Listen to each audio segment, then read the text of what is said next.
வெறுமனே 24 மணித்தியாலங்கள், 779 மில்லியன் டாலர்கள், அதாவது இலங்கை ரூபாயில் பல ஆயிரம் கோடிகள். ஈரானுக்கு எதிரான அமெரிக்காவின் முதல் நாள் வான்வழி தாக்குதல் உலகையே அதிர வைத்திருக்கிறது. ஒரு நாட்டின் ஆண்டு பட்ஜெட்டையே ஒரே நாளில் வானில் கரைத்த அமெரிக்காவின் அந்த மிஷன் பின்னணியில் இருப்பது என்ன என்பதை விரிவாக பார்க்கலாம்.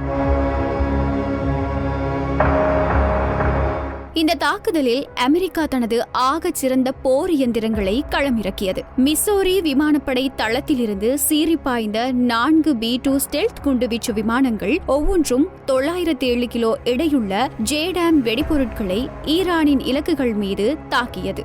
ஒரு B-2 விமானத்தை ஒருமுறை இயக்க மட்டும் 30.2 மில்லியன் டாலர்கள் செலவாகிறது. இதனுடன் F-22, F-35, F-16 மற்றும் A-10 ரக போர் விமானங்கள் இணைந்து நடத்திய தாக்குதலுக்கான மொத்த செலவு மட்டும் 271.3 மில்லியன் டாலர்கள்.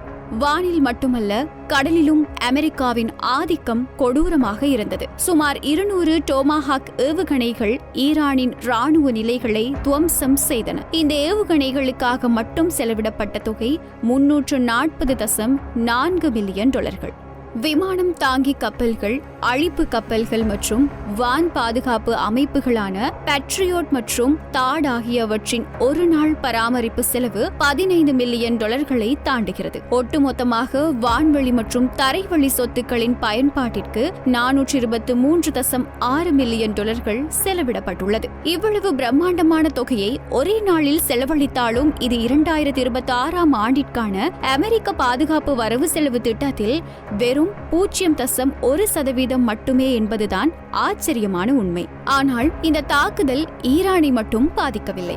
இந்திய பெருங்கடல் பகுதியில் இருக்கும் இலங்கை போன்ற நாடுகளையும் பெரும் பொருளாதார மற்றும் பாதுகாப்பு இக்கட்டான நிலைக்கு இது தள்ளியுள்ளது. பணம் ஒரு புறம் இருக்கட்டும், இந்த தாக்குதல் மத்திய கிழக்கின் வரைபடத்தை மாற்றுமா அல்லது 3ஆம் உலகப் போருக்கு வித்திடுமா என்பதுதான் தற்போது எழுப்பப்பட்டிருக்கக்கூடிய மிகப்பெரிய கேள்வி.